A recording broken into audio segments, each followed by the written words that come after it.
Hello everyone, Assalamu alaikum. How are you all? I hope you are well. Welcome back to my channel in this new video. Today's video, how to decrease indent in Microsoft Word document.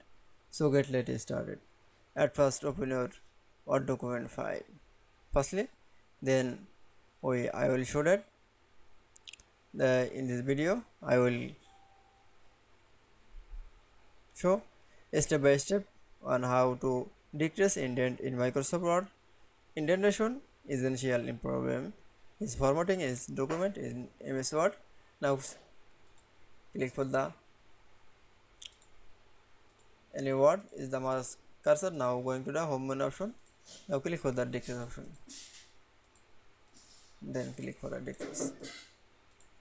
That's it. Then again text option. Now for click. Now go to the decrease. Now for click. That's it. Then show decrease in Microsoft Word document is very easily. I hope to enjoy the video. Please like, comment, share and subscribe my channel. Thanks for watching.